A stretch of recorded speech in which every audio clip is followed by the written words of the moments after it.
नमस्कार, स्वागत है आप सभी का प्राइम न्यूज में और मैं हूं आपके साथ प्रियंका चावला। देश का पहला सुपरसोनिक लड़ाकू विमान मिग 21 6 दशकों से ज्यादा समय तक देश को सेवा देने के बाद आज रिटायर हो रहा है। जी हां, मिग 21 का विदाई समारोह चंडीगढ़ में होगा। यहां वायुसेना प्रमुख air chief marshal Amarpreet Singh MiG 21 के बादल फॉर्मेशन को फ्लाई करेंगे। रिटायर के बाद ये लड़ाकू विमान इतिहास का हिस्सा बन जाएगा। भारतीय वायुसेना IAF दशकों से अपनी वायु शक्ति के प्रतीक यहां पर समर्पित रही है और अपने मिग 21 लड़ाकू विमानों को रिटायर कर रही है। इस कारण भारतीय वायुसेना की स्क्वाड्रन संख्या अस्थायी रूप से कम हो जाएगी। भारत का स्वदेशी तेजस विमान तेजस धीरे धीरे मिग 21 की जगह ले रहा है। वायुसेना में तेजस के नंबर 45 स्क्वाड्रन और फ्लाइंग ड्रैगर्स और नंबर 18 स्क्वाड्रन फ्लाइंग बुलेट्स के बाद तीसरा स्क्वाड्रन कोबरा जल्द ही शामिल होगा। वहीं मिग 21 विमान को 6 दशकों की लंबी सेवा के बाद शुक्रवार को सेवा मुक्त कर दिया जाएगा। इस अवसर पर चंडीगढ़ में एक समारोह का आयोजन किया जा रहा है। इसमें औपचारिक रूप से मिग 21 को विदाई दी जाएगी। मिग 21 का भारत के वायु रक्षा इतिहास में महत्वपूर्ण योगदान रहा है। भारतीय वायुसेना शुक्रवार को अपने प्रसिद्ध मिग 21 लड़ाकू विमान को आधिकारिक तौर पर रिटायर करेगी। इसके साथ ही भारत की वायु रक्षा के सर्वाधिक शक्तिशाली माने जाने वाले मिग 21 की करीब 6 दशकों तक चली लंबी सेवा का अंत हो जाएगा। चंडीगढ़ स्थित भारतीय वायुसेना अड्डे पर एक औपचारिक फ्लाई पोस्ट और सेवा मुक्ति समारोह आयोजित किया जाएगा। इसमें वरिष्ठ सैन्य अधिकारी और अनुभवी पायलट शामिल होंगे, जिन्होंने अलग अलग पीढ़ियों से इस विमान को उड़ाया है। 1963 में शामिल किया गया मिग 21 भारत का पहला सुपरसोनिक लड़ाकू विमान था। 1963 में भारतीय वायुसेना में इसे शामिल किया गया था। भारत का पहला सुपरसोनिक जेट था। इसके पहले स्क्वाड्रन चंडीगढ़ स्थित 28 स्क्वाड्रन को फर्स्ट सुपरसोनिक्स अपनाम मिला था। राजस्थान के बीकानेर में इसको तैनात किया गया था। तो वहीं स्क्वाड्रन के नाम कोबरा और नंबर 23 लगाए गए थे। 1965 में भारत पाक युद्ध में भी इसने हिस्सा लिया था और पाकिस्तान को धूल चटाई थी। 1971 बांग्लादेश मुक्ति संग्राम में भी मिग 21 की भागीदारी थी। भारत ने विभिन्न प्रकारों के 700 से अधिक मिग 21 विमानों को शामिल किया था। आपको बता दें, मिग 21 की जगह तेजस MK1A ले रहा है। धीरे धीरे तेजस अपनी जगह बना रहा है। अब तक 400 से ज्यादा मिग 21 विमान क्रैश हो चुके हैं। 200 से ज्यादा पायलटों की मौत हो चुकी है और फाइटर प्लेन को उड़ाता ताबूत और window Suratgarh Rajasthan MiG 21 crash pilot सुरक्षित बाहर निकाला गया। वहीं 2021 में 17 मार्च को ग्वालियर मध्य प्रदेश में भी इसी तरह की घटना देखने को मिली।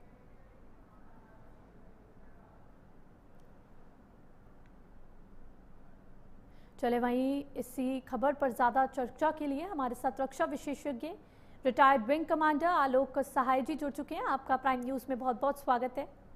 मैं आपसे समझना चाहूंगी आलोक जी, आज एक दशक का अंत हो रहा है। मिग 21 62 सालों की सेवा के बाद 3 दशकों की सेवा के बाद आज रिटायर हो रहा है। ऐसे में क्यों मिग 21 खास है और अब इसका आगे क्या होगा?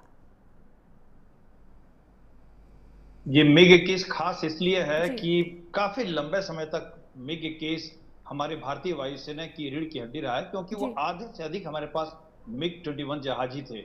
और इसकी खास विशेषता थी, अपने युग में ये एक विशेष प्रकार का जहाज था, क्योंकि देखिए इंटरसेप्शन के रोल में, फाइटर इंटरसेप्शन के रोल में अभी भी मिग 21 बहुत ही उत्तम किस्म का जहाज माना जाता है। सिर्फ ये बात है कि इलेक्ट्रॉनिकली वो एडवांस किस्म का नहीं था, क्योंकि इसका उत्पादन ही 63-60 के दशक में, 50 के दशक में इसका उत्पादन किया गया था। तो उस समय टेक्नोलॉजी इतनी बड़ी नहीं थी। लेकिन आप अगर देखिए कि सुपरसोनिक जहाज जितने भी विश्व में बनाए गए हैं, उसमें सबसे ज्यादा मिग 21 का ही निर्माण किया गया है। 11,000 के लगभग मिग 21 पूरे विश्व में बनाए गए थे और 60 से अधिक देशों ने इसकी सेवाएं ली हैं। और भारतीय वायुसेना में तो इसका बहुत ही गौरवशाली इतिहास रहा है। आप देखिए, अभिनंदन ने जिस तरह से चेस करके F-16 को मार के गिराया, वो मिग 21 ही था। उसके अलावा हमारे कारगिल युद्ध में MiG-21 ने जो बॉम्बर्स को एस्कॉर्ट का रोल प्ले किया है,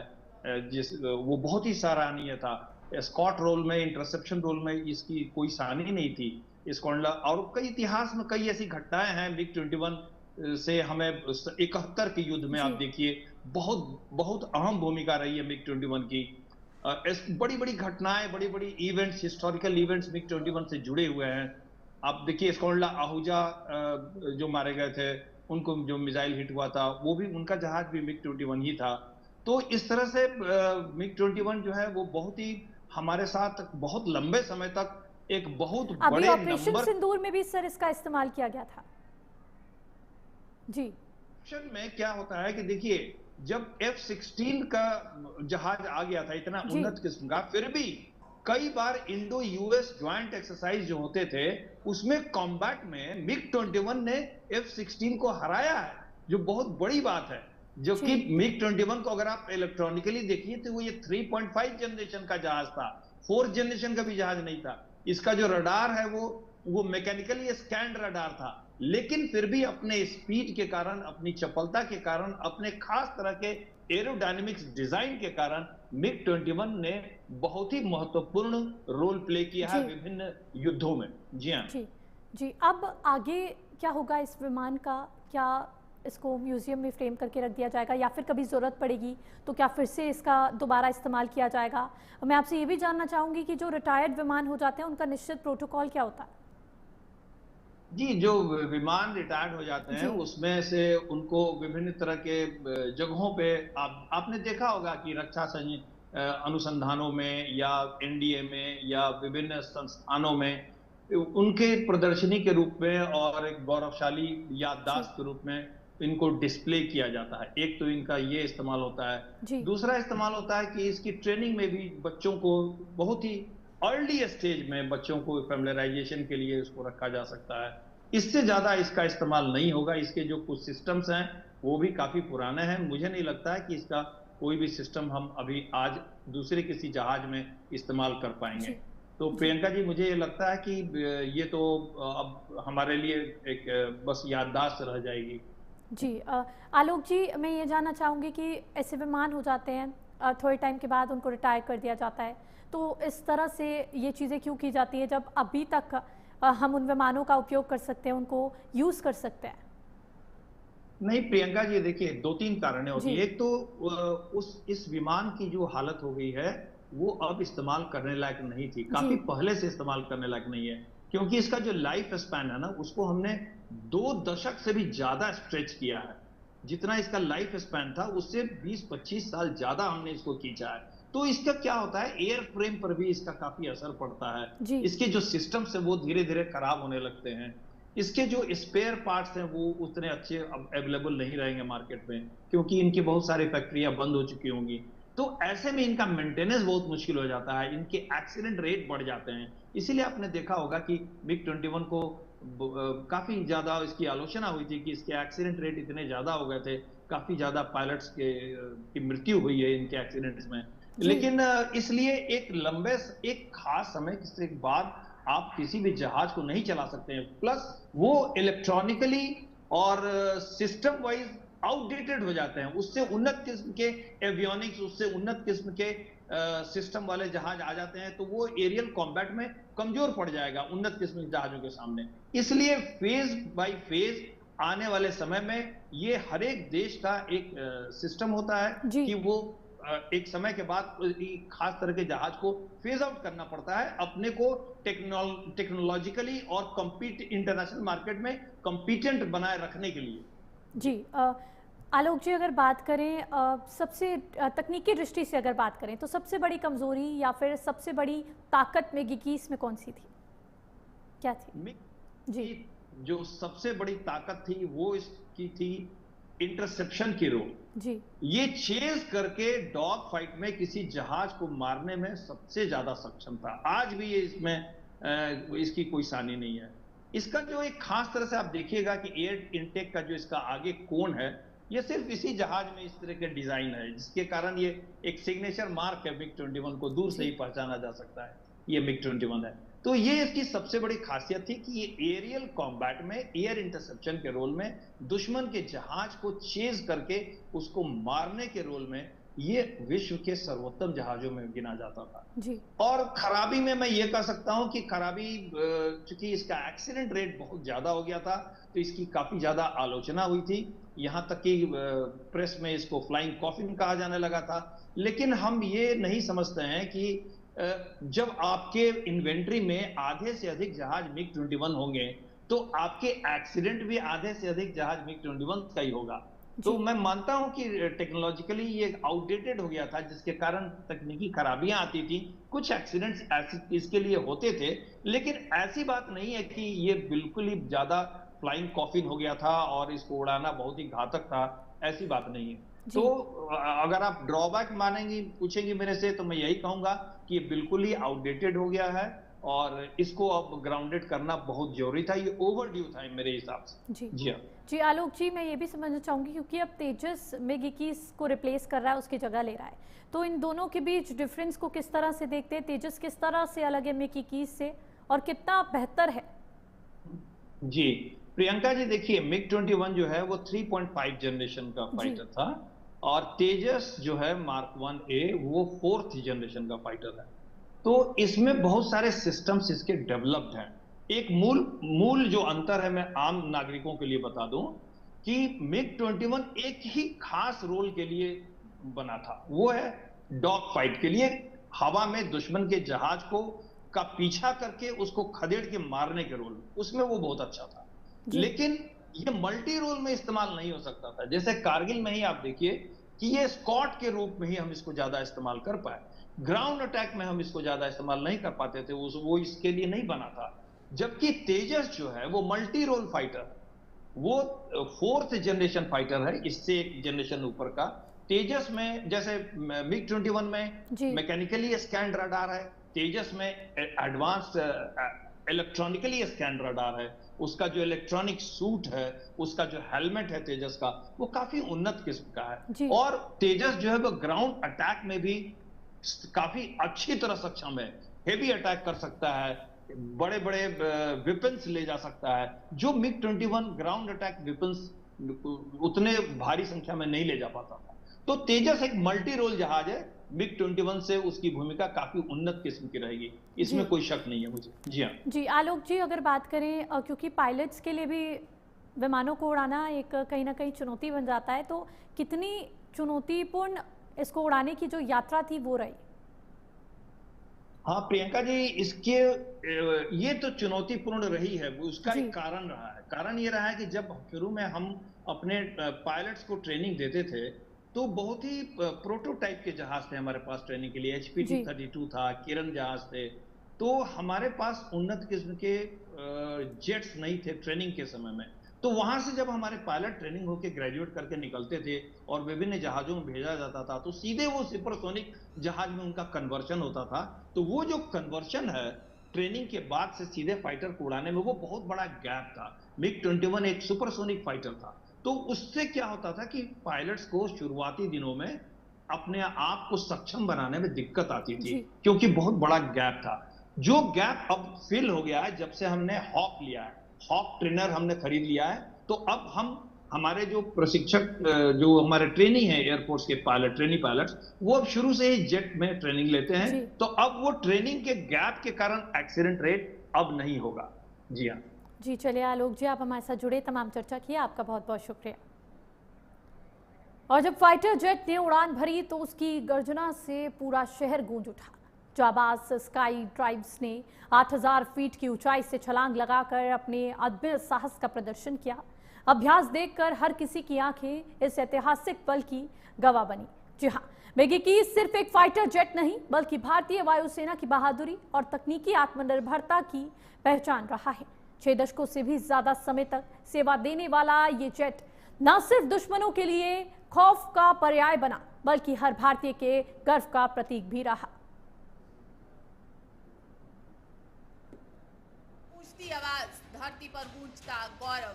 मिग 21 सिर्फ एक फाइटर जेट नहीं, बल्कि भारतीय वायुसेना की बहादुरी और तकनीकी आत्मनिर्भरता की पहचान रहा है।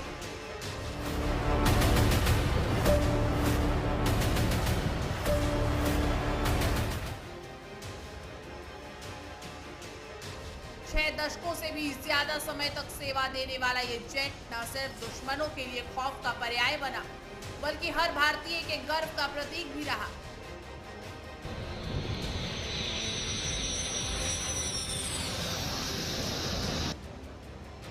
अब 26 सितंबर 2025 को इस गौरवशाली यात्रा का एक अध्याय आधिकारिक रूप से समाप्त हो रहा है।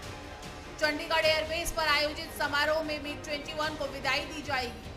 इसके साथ ही वायुसेना के इतिहास का ये उड़ता शूरवीर अपने अंतिम मिशन को पूरा करेगा। इसकी जगह अब स्वदेशी तकनीक से बने तेजस MK-1A लेंगे, जो नई पीढ़ी की जरूरतों को पूरा करने में सक्षम है।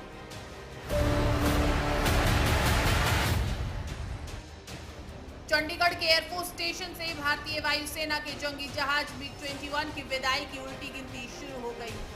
12 विंग एयरफोर्स स्टेशन में हुए फुल ड्रेस रिहर्सल की गई।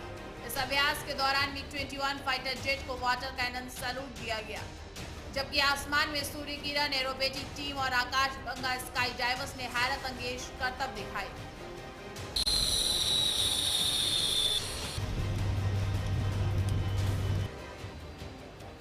जब फाइटर जेट ने उड़ान भरी तो उसकी गर्जना से पूरा शहर गूंज उठा। जांबाज स्काई डाइवर्स ने 8000 फीट की ऊंचाई से छलांग लगाकर अपने अदम्य साहस का प्रदर्शन किया। अभ्यास देखकर हर किसी की आंखें इस ऐतिहासिक पल का गवाह बनी। MiG-21 भारतीय वायुसेना का बेहतरीन फाइटर विमान रहा। 1963 में जब इसको इंडक्ट किया गया था, उस वक्त यानी 60 के दशक में ये दुनिया का बेस्ट फाइटर विमान था। उस जमाने में पाकिस्तान एयरफोर्स के पास थे सैबर जेट। 1965 के युद्ध में पाकिस्तान एयरफोर्स के सैबर जेट को F-86 को MiG-21 ने ढूंढ कर आसमानी युद्ध में पराजय दी।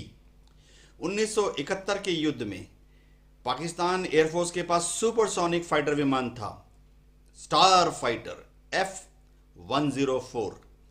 स्टार फाइटर सुपरसोनिक था, MiG-21 भी सुपरसोनिक था, लेकिन हमारे बेहतरीन पायलट्स ने MiG-21 की जो बेहतरीन खूबियां थी, यानी बहुत फास्ट टेक ऑफ और क्लाइंब रेट, सुपरसोनिक स्पीड और 60,000 70,000 फीट तक द्रुत गति से उड़कर चढ़ जाने की जो इसकी खासियत थी, उसका इस्तेमाल करते हुए स्टार फाइटर को हाई अल्टीट्यूड कॉम्बैट में अपने रेडार में ढूंढकर अपनी एयर टू एयर मिसाइल से मार डाला।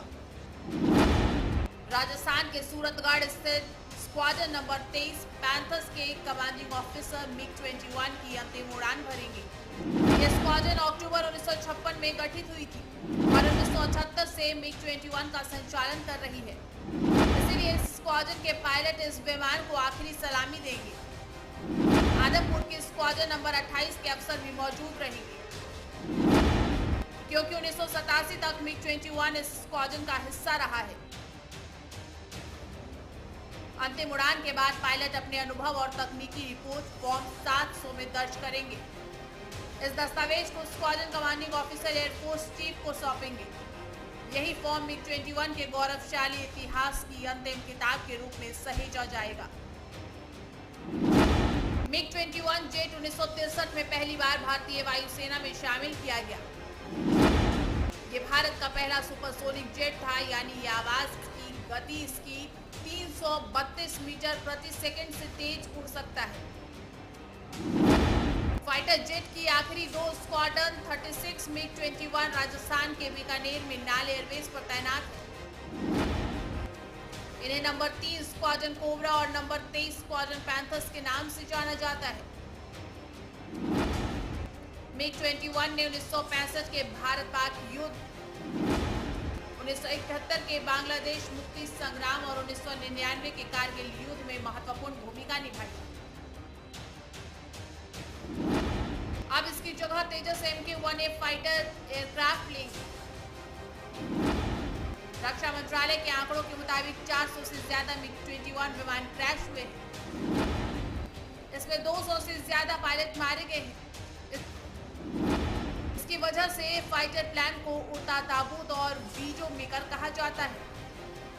MiG-21 विमान जो भारत की एयरफोर्स से अभी रिटायर हो रहा है, इस विमान को इंडियन एयरफोर्स में 1963 में इंडक्ट किया गया था, यानी चाइना की लड़ाई ख़त्म होने के तुरंत बाद। और वास्तविकता ये है कि उस समय भारत की वायुसेना नगण्य से थी, हमारे पास वायुसेना का कोई इतना बल नहीं था। उस समय इस एयरक्राफ्ट को इंडिया की एयरफोर्स में इंडक्ट किया गया।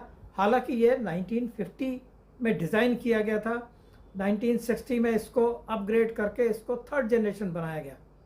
ये अपने आप में एक सुपरसोनिक एयरक्राफ्ट था, जो कि उस समय एक बहुत बड़ी चीज़ थी।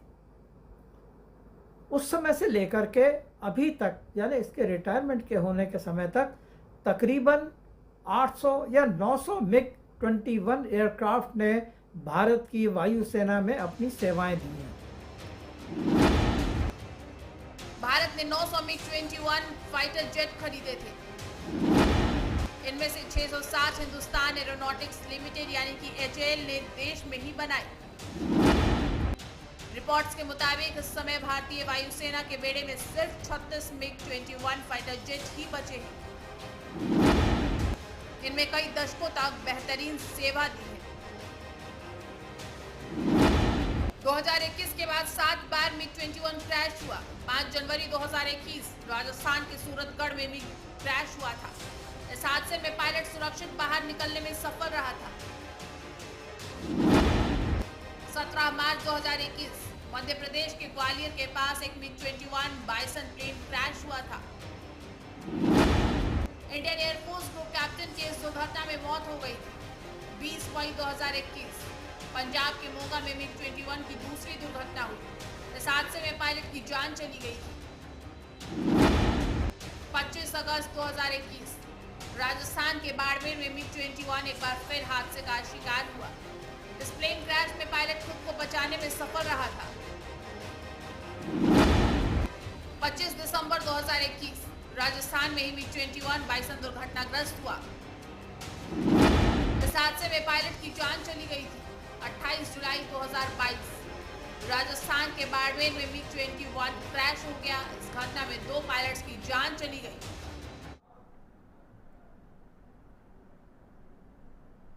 चले वहीं फिलहाल के लिए इस खास कार्यक्रम के लिए इतना ही। आप बने रहे प्राइम न्यूज़ के साथ, क्योंकि खबरों का सिलसिला है लगातार जारी। नमस्कार।